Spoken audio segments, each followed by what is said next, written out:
저는 월요일부터 지난 수요일까지 일본 나가사키 순교지 순례를 다녀왔습니다. 일본은 영적으로 보면 한마디로 불모지다 이런 이야기가 있습니다. 현재 복음화율이 1%도 채 되지 않는다는 것이죠. 왜 그럴까요? 30만 명이 넘는 순교자의 희생이 있었는데도 왜 신앙의 열매가 나타나지 않았을까요? 1549년 스페인의 자비에르 선교사 일행이 일본 규슈 남부 지역 가고시마에 상륙을 했습니다. 그리고 히라도라고 하는 섬에서 선교를 시작했습니다. 그런데 막부 정권이 그들이 전하는 복음을 가만히 보니까 평등 사상이 있거든요. 그래서 안 되겠다 싶어서 선교사를 추방하는 추방령을 내리고 그리고 예수를 믿지 못하게 하는 금교령을 내렸습니다. 그럼에도 불구하고 복음이 계속 퍼져나갔습니다. 그러던 중 1597년 2월에 나가사키의 니시자카 언덕에 26개의 십자가가 일렬로 세워졌습니다. 교토에서 귀를 잘린 후에 한 달 동안 죄수복을 입고 추위 속에서 걸어온 성도 24명과 더불어서 스스로 처형을 받겠다고 나선 2명, 총 26명이 이 언덕 위에서 십자가에 매달리게 되었습니다. 그러니까 많은 사람들에게 잔인한 고문과 십자가의 형의 고통을 보여주면서 예수 믿는 것을 막고자 함이었습니다. 자, 이렇게 26명의 순교를 시작으로 해서 일본에서는요 30만 명 이상의 선교사와 성도들이 자신의 신앙과 생명을 맞바꾸게 되었습니다. 그런데요, 안타깝게도 기독교 금교령이 내려진 이후 260년간 일본에는 기독교 지도자가 없게 됩니다. 선교사도 목회자도 그들을 지도해 줄 수 없는 상황이었어요. 그래서 목회자 없이 각 지역에 흩어져서 예수회가 처음에 전했던 그 복음, 그리고 성례전, 성찬, 절기를 지키면서 신앙생활을 숨어서 하게 되었습니다. 이 사람들을 가쿠레 키리스탄 이렇게 부릅니다. 숨어서 신앙생활하는 그리스도인 그런 뜻입니다. 이 사람들은 교회 가지 않았습니다. 몇 가정이 한 조가 되어서 조장의 인도에 따라 가정 예배를 드렸습니다. 라틴어 기도문을 외우면서 신앙 고백도 하고요. 떡과 술을 나누면서 성찬도 했습니다. 그런데 문제는 시간이 지나면서 그들의 신앙이 변형되었다라는 것이죠. 불교도 들어오고 토착신앙도 들어오고 기독교가 완전히 짬뽕이 됐어요. 그래서 마리아 얼굴을 한 불상, 그것을 앞에 두고 절하면서 예배를 드리기도 했습니다. 그러니까 이게 묘하게 혼합이 되어 있는 것이죠. 비와 풍요를 빌면서 예배하면요 섬 바위에서 물이 나온다, 그 기적을 볼 수 있다고 믿으면서 그렇게 엎드려 기도합니다. 자, 이렇게 일본 기독교 신앙은요 신학 없는 예배와 성례전, 또 복음이 빠진 풍요와 복을 구하는 기복적인 모습, 그런 모습으로 변질되게 되었습니다. 여러분, 예배는요 살아계신 하나님께 드리는 것인 줄로 믿습니다. 내가 편한 대로 내 뜻대로 변형시킬 수가 없는 것이에요. 그러니까 일본 기독교가 왜 이렇게 성장하지 못하는가 생각을 했는데요, 예배가 예배되지 못하니까 성도의 신앙이 변절되었고 이 하나님을 수많은 우상 중의 하나로 여기는 그런 안타까운 일이 나타나게 된 것이었습니다. 예배의 형태는 갖춘 것 같은데 예배의 내용은 기복적이에요. 그러니까 우상숭배에 가까운 모습으로 나타난 것이 일본 기독교가 성장하지 못했던 가장 큰 이유가 아닐까 생각이 듭니다. 오늘 이스라엘 왕 네 번째입니다. 솔로몬의 아들 르호보암이 이제 왕이 되었습니다. 왕이 된 직후에 솔로몬 통치 시절에 무리한 부역과 세금 징수를 줄여달라는 그 백성들의 요청에 부응을 해야 했습니다. 그러니까 왕이 된 이후에 첫 번째 시험대를 통과해야 되는 그런 시점이었죠. 자, 그런 상황 속에서 북쪽의 10개 지파 대표들이 르호보암 왕을 세겜으로 초대를 했습니다. 그리고 여로보암을 협상 대표로 세웠어요. 그러니까 르호보암이 지금 대권을 잡았지만 참고 참았던 백성들의 불만이 터지기 직전이에요. 자, 그래서 백성들에게 부역을 줄여주십시오. 세금도 좀 줄여주십시오. 이렇게 협상단이 같이 이야기를 하니까 이 르호보암 왕이 나에게 3일 시간을 주십시오. 이렇게 이야기합니다. 그리고 나서 두 집단의 조언을 구합니다. 하나는 어떤 집단이냐면 아버지 솔로몬 시절부터 있었던 원로들이었고, 다른 하나는 자신과 함께 성장한 젊은 참모들이었습니다. 자, 원로들의 자문을 구했어요. 그랬더니 백성들의 요구를 들어주셔야 됩니다. 아버지 솔로몬 왕 때 너무나 힘들었습니다. 이렇게 얘기를 하는 거예요. 그런데 젊은 참모들은요, 왕의 허영심과 교만을 부추겼습니다. 이런 얘기까지 합니다. 나의 손가락이 내 부친의 허리보다 굵다. 무슨 뜻이에요? 즉 르호보암이 아들이 솔로몬 아버지보다 훨씬 강하고 유능합니다. 이렇게 아첨을 하는 것이에요. 그래서 왕이시여, 왕정 초기에 백성들을 꽉 잡아야 됩니다. 더 채찍질을 하고 강하게 그렇게 부역을 시키고 세금을 많이 거둬들여야 우리나라가 부국강병할 수 있습니다. 이렇게 조언을 합니다. 자, 르호보암 왕은 최종적으로 누구의 조언을 들었을까요? 네, 원로들이 아니라 함께 성장했던 젊은 참모들의 말을 듣게 됩니다. 그래서 3일 후에 르호보암은 10지파 대표들에게 이렇게 얘기합니다. 백성들의 요구를 내가 들어줄 수 없습니다. 이렇게 교만한 태도로 젊은 참모들이 이야기해 준 대로 그대로 통보를 합니다. 그 말을 들은 10개 지파 대표들이요, 화가 났어요. 자리를 박차고 일어섭니다. 그러면서 이렇게 얘기하죠. 우리가 다윗과 무슨 상관이 있느냐? 나갑시다 하면서 돌아갔어요. 자, 그 사건 이후로 이스라엘 10개 지파는요, 여로보암을 왕으로 세워서 새로운 이스라엘, 북이스라엘을 출범시키게 되는 것이죠. 그리고 다윗의 직계 가문인 유다 지파와 베냐민 지파 두 개 가문이 남아있는 르호보암이 통치하는 남유다, 이렇게 남북으로 분열되게 되었습니다. 너무 안타까운 일이죠. 다윗과 솔로몬이 힘을 합쳐서 80년 동안 피땀을 흘려서 이룩한 통일 왕국 이스라엘이었는데, 이 르호보암이 3일 만에 내린 결정으로 인해서 순식간에 두 동강이 나게 되었습니다. 자, 이런 과정으로 북이스라엘의 왕이 된 여로보암이 한 가지 걸리는 것이 있었습니다. 바로 남유다 땅에 예루살렘이 있지 않습니까? 거기에 여호와의 성전이 있는 것이에요. 그게 걱정되는 거예요. 여러분, 솔로몬이 예루살렘에 성전을 건축한 이후에 30년 이상 이 이스라엘 백성들은 예루살렘 성전에서 하나님께 제사를 드리며 신앙생활을 계속 이어왔습니다. 그런 이유 때문에 여로보암이 더 걱정이 되는 거예요. 지금 북이스라엘이 새롭게 출발을 했는데 이 백성들이 제사를 드리러, 절기를 지키기 위해서 남유다 예루살렘 쪽으로 내려가면 어떡하지? 이런 걱정이 됐어요. 자꾸 백성들이 절기 때마다 예루살렘 성전을 찾아서 내려가게 되면 남유다 왕 르호보암에게 마음을 뺏길 수도 있다. 그리고 내 목숨이 위태로워질 수 있다. 불안해진 거예요. 그래서 결정합니다. 그래, 힘들게 예루살렘으로 가는 대신에 이곳에서 제사를 드리게 하자. 이렇게 여로보암이 결정을 합니다. 26절과 27절 말씀에 보니까 그의 마음에 스스로 이르기를 나라가 이제 다윗의 집으로 돌아가리로다. 만일 이 백성이 예루살렘에 있는 여호와의 성전에 제사를 드리고자 하여 올라가면 이 백성의 마음이 유다 왕 된 그들의 주 르호보암에게로 돌아가서 나를 죽이고 유다의 왕 르호보암에게로 돌아가리로다 하고.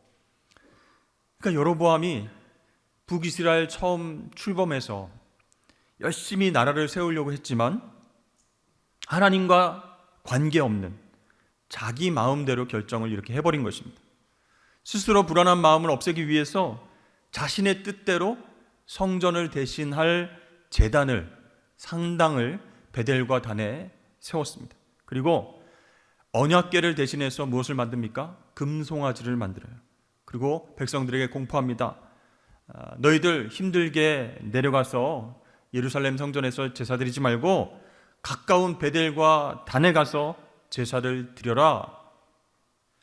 어떻게 보면 백성들을 위한 편리한 정책일 수 있습니다. 그러나 그것은 하나님의 말씀을 정면으로 거스르는 그런 일이었습니다. 신명기 12장에 이렇게 되어 있습니다. 너는 삼가서 내게 보이는 아무 곳에서나 번제를 드리지 말고 오직 너희의 한 지파 중에 여호와께서 택하실 그곳에서 너는 번제를 드리고 또 내가 네게 명령하는 모든 것을 거기서 행할지니라. 즉 여러분, 예배는 마음대로 편한 대로 아무렇게나 드려서는 안 된다, 그런 말씀이에요. 예배를 받으시는 하나님의 뜻대로 드리는 것이 바로 예배의 중심인 줄로 믿습니다. 그러니까 여로보암의 이 결정은요, 옛날 광야에서 내린 아론의 결정과 똑같습니다. 10계명을 받으러 모세가 시내산을 올라갔습니다. 근데 소식이 없어요. 돌아오지 않자 백성들이 술렁거렸습니다. 그때 이 아론이 몸과 보이는 하나님이 필요하다 이렇게 생각했어요. 그래서 금부치를 다 모아다가 녹여서 금송아지를 만듭니다. 그리고 백성들에게 이 금송아지가 여호와 하나님이다, 그를 부르고 경배하라, 이렇게 이야기를 했어요. 그러니까 이 광야에서 아론의 결정과 똑같이 여로보암이 그런 결정을 내린 것이죠. 여로보암은요, 하나님은 안 따를 수는 없고 진짜 하나님 따르기에는 불편하니까 편한 방법대로 자신 마음대로 조종할 수 있는 그런 하나님을 만들어 버린 것입니다. 근데 더 놀라운 것은요, 백성들이 그 여로보암 왕을 따랐다는 것이에요. 원래는 예루살렘 성전에 내려가서 예배를 드려야지, 제사를 드려야지 생각했습니다. 그런데 거리가 너무 먼 거예요. 또 흠없는 재물을, 짐승들을 가지고 가기가 너무 귀찮은 거예요. 그래서 편하니까, 급하니까 이것도 좋은 방법이겠구나 하고 호응을 했다는 것이에요.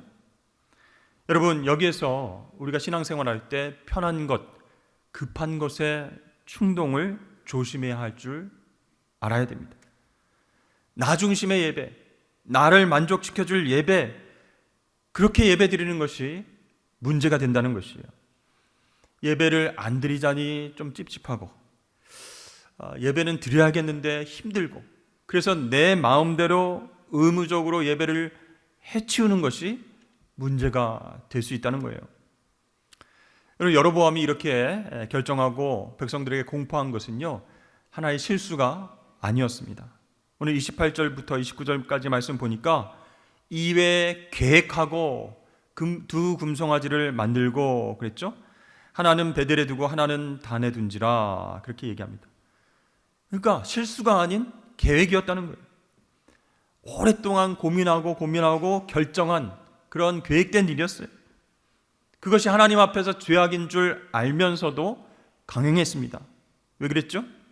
하나님 두려워하지 않고 자신의 왕위가 빼앗길까봐, 민심이 돌아설까봐 나를 지지해준 10개의 지파의 사람들, 그 사람들의 마음을 편하게 해주기 위해서 그렇게 하나님을 두려워하지 않고 명령을 거스리고 엄청난 범죄를 계획했던 것입니다. 여러분, 하나님께서 왜 우상을 만들지 말라 이렇게 말씀하셨을까요? 우리는 눈에 보여야 믿을 수 있는 그런 속성이 다 있다는 것이죠. 근데 눈에 보이지 않는 하나님은요, 왠지 불편하고 힘들다는 생각이 듭니다. 그러니까 예배하고 섬겨야 할 대상이 딱 눈에 보이면 그 앞에서 잘하면 됩니다. 그런데 하나님 보이지 않는 거예요. 그런데 보이지는 않지만 어디에나 계시고, 전능하시고 우리의 모든 일거수일투족을 아시기 때문에 부담스러워요. 골방에서도 내가 뭐 하는 줄 아시고, 내가 쉬는 조용한 장소에서도 그렇게 계시고 함께 하시는 하나님이세요. 그 하나님 앞에서 정말 매 순간 신실하게 사는 것이 참 불편하다, 어렵다 라는 생각이 들 때가 있다는 것이에요. 그래서 우리가 교회에 와서 예배를 드리고 있다고 할지라도 그 예배의 대상이 하나님이 아닐 수 있다는 것입니다. 여러분, 우리가 하나님이 아닌 우상을 숭배하게 되면요, 그 사람은 자신의 삶을 변화시키려고 하지 않습니다. 자기는 변하지 않고 편의에 따라서 자기 마음에 흡족한 대로 신앙생활을 하려고 노력하게 된다는 것이죠. 여러분, 하나님께서 우상을 만들지 말라 하신 이유가 여기 있습니다. 하나님은요, 살아계신 하나님이세요. 어디에나 계신 하나님이세요. 그래서 우리와 직접 동행하기를 원하시기 때문에 어떤 형상으로든지 우상을 만들지 말라 하셨어요. 여러분, 그런데 우리는 하나님을 믿고 그분을 예배하면서 혹시 우리가 정말 편안한 방법, 내 생각대로의 신앙생활, 그것을 원하고 있지는 않으십니까? 만약에 그렇다면 그것은 내가 만든 하나님이에요. 내가 편하다고 생각하는 예배를 드리는 거예요. 또 내가 만족하는 봉사를 하게 되는 것입니다. 이런 이야기가 있습니다. 10계명에 11번째, 12번째 계명이 첨가되었는데 11번째 계명은 죄를 짓더라도 들키지 말라, 이런 내용이고 12번째 계명은 들키더라도 같은 교회 성도에게는 들키지 말라, 이런 우스갯소리가 있습니다. 근데 그냥 웃고 넘기기에는 너무 심각한 내용이라는 거예요. 그러니까 눈에 보이는 성도들, 눈에 보이는 교회, 거기에는 최선을 다하고 신실하게 열심히 노력하려고 하지만 교인이 없는 곳에서, 교회와 거리가 먼 곳에서는 하나님이 살아계셔서 보고 계신데도 불구하고 자기 마음대로, 욕구대로 범죄하며 살 때가 있다라는 것이죠. 여러분, 우리는요, 우상을 나름대로 만들어 놓고 죄만 짓지 않으면 된다, 이렇게 생각을 합니다. 그래서 교회에서는요, 교인들 앞에서 친절하게 겸손하게 잘 섬깁니다. 그런데요, 밖에 나가서 그런 모습이 아니라면 그 사람의 마음에는요, 교회가, 교인이 바로 우상이 되는 것이다라는 거예요. 교회에서는 정말 신실하고 성실하고 아주 좋은 모습을 보이지만 가정에서, 직장에서 그렇지 못하다면 이미 그분은 교회와 교인이 우상이 되었다라는 것이죠. 이 여로보암 왕에게 있어서 우상이 된 것은 무엇일까요? 백성들입니다. 10개의 지파의 대표들입니다. 자신의 왕위를 지켜줄 우상이 되어버린 거예요. 그래서 하나님께서 정말로 싫어하시는 우상 숭배를 통해서 멀리 내려가지 말고 가까운 곳에서 금송아지에게 절하고 제사해라, 이렇게까지 이야기를 하게 된 것입니다. 여기에서 그친 것이 아닙니다. 여로보암은요, 레위 자손이 아닌 보통 사람을 제사장으로 임명해 버립니다. 왜 그렇게 했을까요?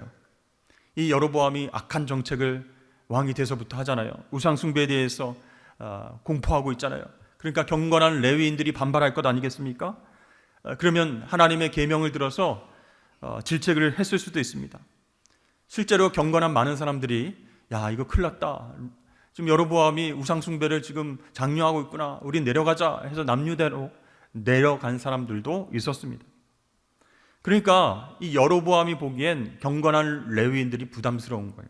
그래서 그 사람들이 자신의 정책을 뒷받침해 주지 않으니까 자기의 말에 순종할 수 있는 사람을, 일반 사람을 제사장으로 세워버리는 거예요.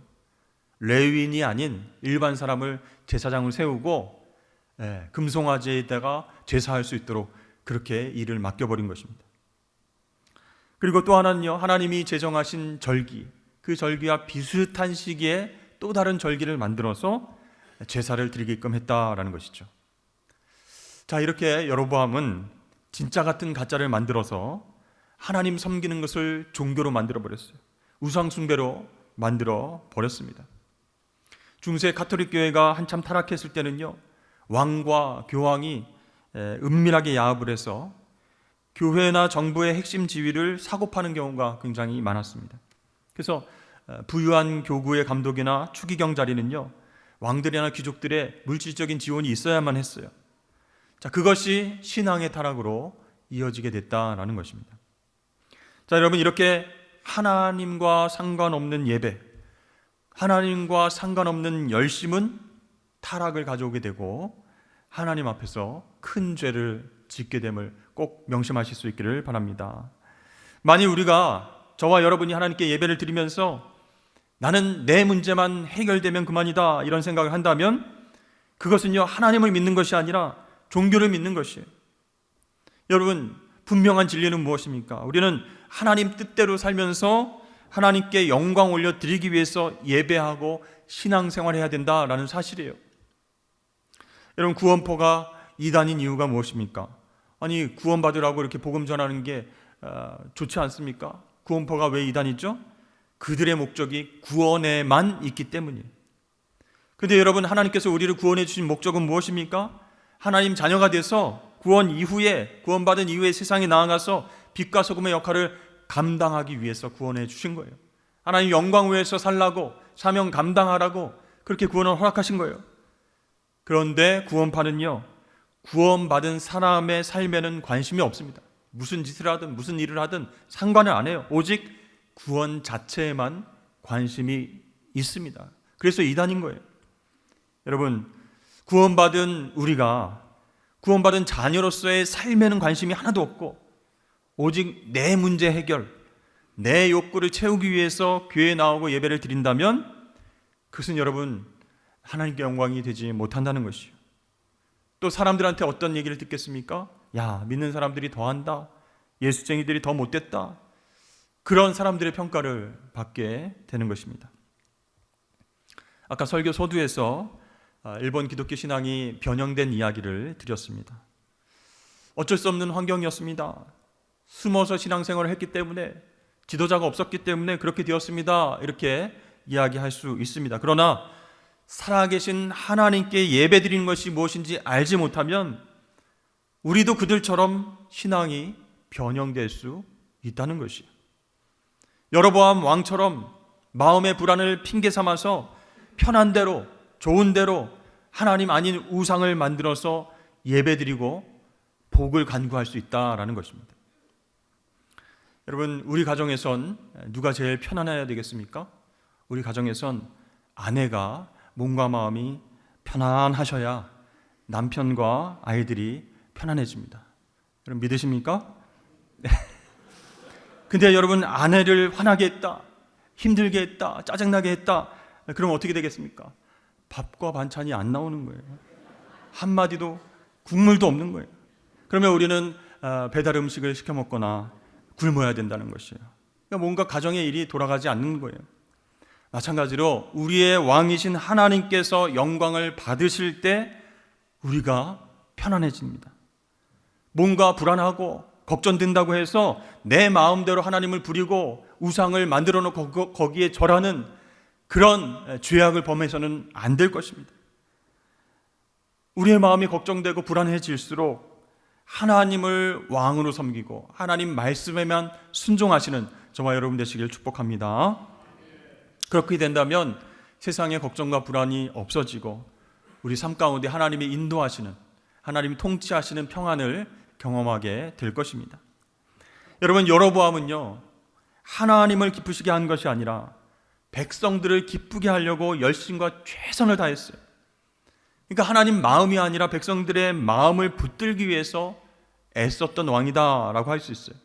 그렇게 되니까 자기 마음대로 예배하고 우상을 만들어 놓고 우상 숭배를 많은 백성들에게 권면하게 되었다라는 것입니다.